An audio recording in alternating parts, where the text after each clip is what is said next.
This analysis explores how ancient physical disciplines are standardizing to meet global demands, transforming sacred spaces into anchors of the modern wellness economy.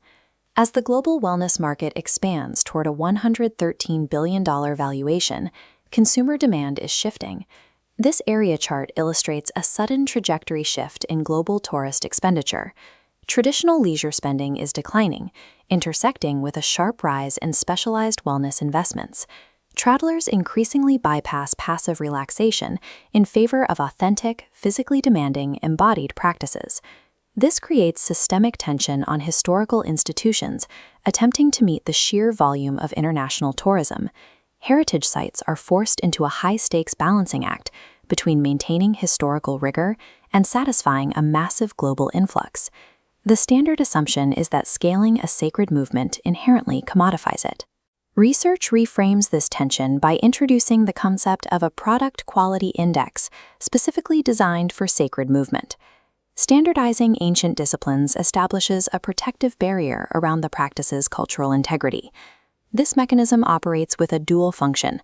It secures the historical tradition on one side, while ensuring economic viability on the other. Through this process, the monastery transitions from a secluded historical site into a highly viable asset within the global wellness economy. Defining and standardizing the sacred is the most effective mechanism to shield it from dilution by mass consumerism. Standard spa retreats operate on a model of passive consumption, where services are performed upon the individual. This dual-axis scatter plot contrasts short-term stress relief metrics against long-term psychological regulation. The data indicates that embodied, active rituals serve as vastly superior vectors for psychological wellness. Focusing on this specific data cluster reveals that structured self-development is the primary objective of modern travelers. The specific mechanism satisfying this demand lies in the breath-focused rhythms of Korean Sun Buddhism. These advantages facilitate a deliberate transformation of martial arts from combat disciplines into internal tools.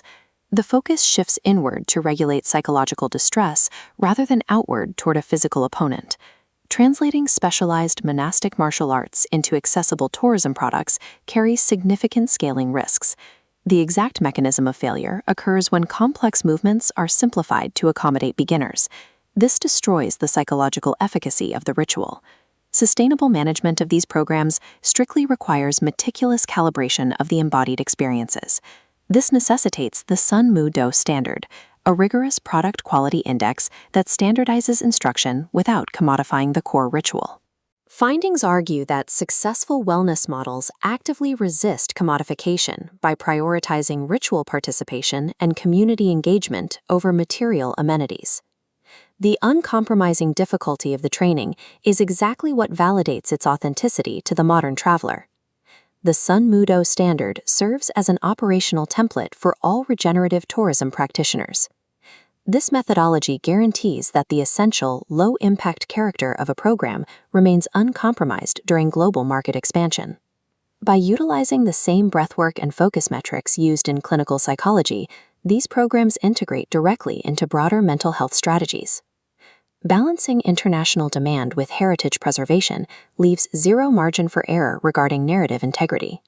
The long-term viability of the sector relies on the consistent application of these precise quality standards. Authenticity operates as the primary economic engine of the regenerative tourism model.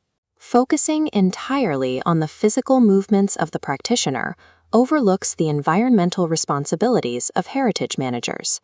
Temple architecture and physical practices must be approached together as the deliberate design of wellness affordance. The physical structure of the space directly dictates the psychological boundaries of the ritual taking place within it.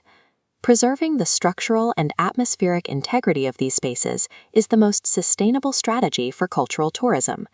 The ancient environment itself operates as an active participant in the traveler's psychological regulation. Analysis indicates that standardizing a sacred practice does not inherently compromise its spirit.